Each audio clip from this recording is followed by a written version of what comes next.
Am I the a-hole for not wanting to stop my stepdaughter from calling me mom? Little backstory. I, 29 female, have been with Eric, 32 male, since almost 12 years. When I met him, he had a daughter Lisa who was 3 at a time and is now 14. Her mom left when she was only 1. I helped him raise her, and when she was about 7 years old, she started calling me mom. We had a conversation about it with Eric, and we agreed to explain to her that I was not her real mom, but that didn't have to stop her from calling me mom. She understood and kept calling me mom. A little less than a year ago, Lisa's mom, Mary, reached out to Eric and asked to be back in her life. He accepted under some conditions. She would start by visiting on weekends only, to not rush Lisa, and it had to be at our house. It always went well, so we then allowed her to take her to hers on the weekends. All 3 of us eventually told her that Mary was her real mom. She took it well and was happy. Recently, after dropping Lisa off, Mary texted me and told me that since Lisa knew who her real mom was, I should make her stop calling me mom because it was confusing her. And because of that, she was calling her real mom by her name. I said I had no control over what Lisa called her, that her comeback was still recent, and she should give her time before expecting anything from her. She said that I was selfish and deliberately preventing her daughter and her from forming a real mom-daughter bond. I only replied that Lisa would start treating her like her mom when she'd feel ready to, and that once again I wouldn't push her to do anything. I talked about it with Eric, and he told me that he understood both sides, as it probably wasn't easy for Mary either, especially seeing her daughter call another woman mom. I also confided in my mom, and she kinda said the same thing, and that it was costing me nothing to take a little step back and give them a chance to form a real mother-daughter bond. And now I'm torn, because I don't want to make Lisa stop calling me mom, but maybe it is selfish and it could help Mary get closer to Lisa. Am I the a-hole for not wanting to make her stop calling me mom? Now for the top comments before the mini update. Not the a-hole. This is not a decision for anyone to make except for Lisa. Look at what Mary's doing. Mary doesn't want to be the bad guy and tell Lisa to stop calling you mom. She wants you to do her dirty work. Then it looks like you are rejecting Lisa. How messed up is that? Tell Mary you will not tell Lisa to stop calling you mom. That you will not participate in having a mother figure reject her twice. The first time is when Mary disappeared. Petty me would be tempted to reply, "Sure, I'll tell Lisa that you don't want me to be her mom anymore," and watch the panic set in. I had to go back and check the ages again, because Mary's acting like Lisa's a toddler with no agency in this situation. Lisa is 14. She's not confused. She knows who Opie is and she knows who Mary is. She's choosing to call Opie mom and Mary by her first name because she understands the situation perfectly. Yeah, the assertion that a 14-year-old is confused about the difference between her bio mom, that she hasn't seen in over a decade, and the stepmom that actively raised her that decade, is frankly ridiculous. Also at 14, she likely can see that Mary's playing games and trying to rug sweep her abandonment. If I was in Lisa's shoes, I wouldn't call Mary mom either. You don't get to just waltz back into someone's life and demand that you get to be a parent again. Just because Lisa's happy to have her bio mom back in her life doesn't mean she doesn't have any past resentment. It also wouldn't surprise me if Mary was trying to force this matter with Lisa before switching tactics and trying to make Opie do the dirty work. Not the a-hole, and you know it. This woman has been absent for 12 years. She's a birth giver, not a mom. Hard agree. Opie has been there from end of infancy through most of the daughter's important milestones. She's been there in good times and bad, as the playtime pal, and as the disciplinarian. She has truly been the mom in every way except for giving birth. The child doesn't need to be confused by having her mom tell her to stop calling her mom just because bio mom is back for now. No way. That title is earned. Put respect on the name mom. Now for the mini update. Thank you all for your words and advices. I deeply appreciate it. I decided to follow your advices and have a talk with Lisa. And I thought of maybe see if she'd be okay to also have a talk with me, her bio mom, and my husband. But I don't want her to feel pressured, so I'll see first how our conversation goes. And I'll definitely talk about family therapy to my husband. Thank you all once again. Next story. Am I the a-hole for making my daughter choose which parent to have at her graduation, since her father and I have recently separated? My soon-to-be ex-husband and I have 2 daughters, 18 and 15 years old, and this relates to the oldest. We're separated and have been for the last month. The girls mostly stay with me since I'm keeping the house, but they're free to spend time with either of us as they choose. My daughter's graduation ceremony is about a month from today. Now, they made us confirm the number of guests early and also informed us that we're grouped together based on who we're there to see. Meaning, in this case, myself and her father would be sitting side by side. I'm not comfortable doing that, and my lawyer even said I shouldn't be contacting him unless it's through lawyers. He's not dangerous, that's just what they always recommend. With all this going on, I let my daughter know that she should decide which of us she wants to be there. I told her I'm not comfortable being around her father, and that it wouldn't be appropriate anyway, so she should just pick. She got very angry at me, saying I'm involving her in my relationship issues. I tried to reassure her, but she insisted that I should just suck it up for a couple hours. When I didn't back down, she called her father in front of me and told him he wasn't invited and asked if I was happy. Before I could respond, she told me I was also uninvited and she's just going to have her sister come and just her.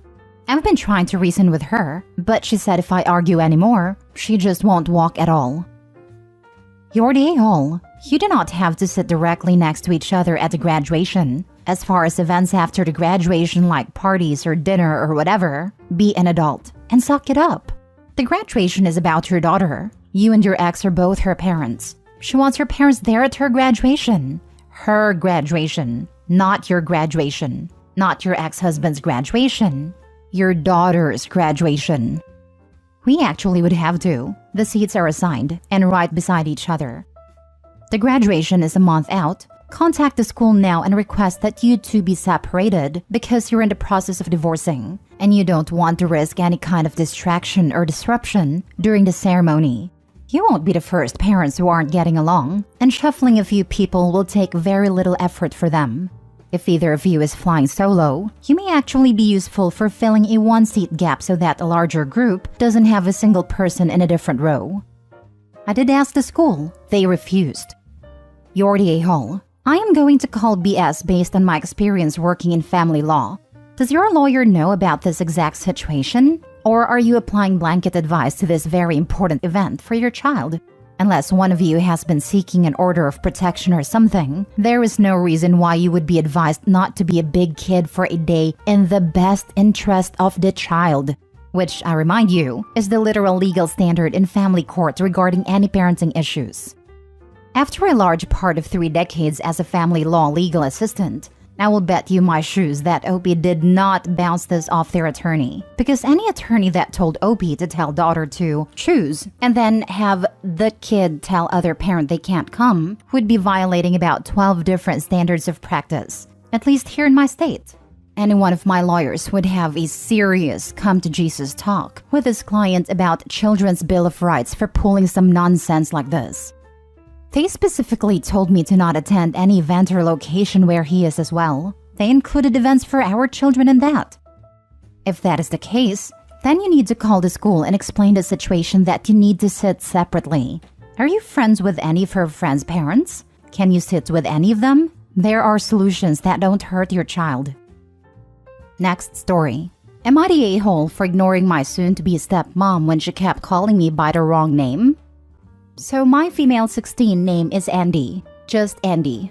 My mom's dad passed away just a few days before she found out she was pregnant. My mom was very close with her dad, and his name was Andrew and also went by Andy.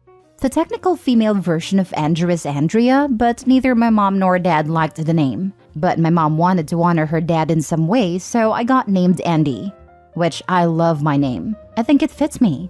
My parents got divorced when I was 8 and lived with my mom most of the time, but visit my dad every other weekend, as well as holidays. 3 years ago, my dad started dating his now fiancée Kate. Kate, for some reason when we met, assumed my name was Andrea. I explained to her it was just Andy, but she kept calling me Andrea. I ended up telling my mom about it, and she told me just to ignore Kate until she calls me Andy. Well, this past weekend I was with my dad and we were visiting some of Kate's family. Well, she kept calling over for Andrea, and of course I ignored her. She got mad and said, "Why am I ignoring her?" And I said, "Because that's not my name, and you know this." Her dad and brother basically laughed, saying they thought I just went by Andy as a nickname, and I said no, it's just Andy. They then asked Kate why has she been calling me Andrea then. Well, Kate later got mad, calling me a brat for embarrassing her. She went on to say I knew who she was talking about, and that I should have just gone with it, but I was being an a-hole. I honestly kind of feel like in that instance I should have just answered to Andrea, but I don't know. Am I the a-hole? Now for the comments. Not a-hole. She's known you long enough to know your bloody name and use it. Exactly. Like I corrected her when we first met. So like most people, you would think she would make a mental note to call her boyfriend's daughter by the right name. Not a-hole. Your dad is an a-hole for letting his soon-to-be wife disrespect his daughter like that. I mean, is there a bigger red flag than not bothering to learn the name of your partner's kid? Honestly, I don't like that my dad is still with her and going to marry her. But luckily, I spend the majority of the time with my mom, so I don't have to deal with her often. Opie, if you can stop seeing her and your dad, I would go down that route. She's awful, and your dad is enabling it. Not the a-hole. Not the a-hole. Also, why is your dad not correcting her? This, dad should have. I will not suggest you never ever speak to them again. Maybe have a sense of humor about it. Now she knows. See where it goes from there. You are young. Don't be a doormat, but don't push your dad away because of this. Next time you see her, tell her name is Beatrice today. Not a-hole. Start calling her Caitlin, Catalina, Katedid, Katie, Kitty, Cat, or anything other than her real full name. In this example, presuming that Catherine/Catherine is her full version of Kate. Remix is needed. It's funny that Kate goes by nickname, but insists on making up a longer version of Opie's real name. I have a cousin whose legal name is a nickname, and kind of a stripper name, and she always wished she had something more formal to use for business. However, we would never disrespect her by making something up without her permission.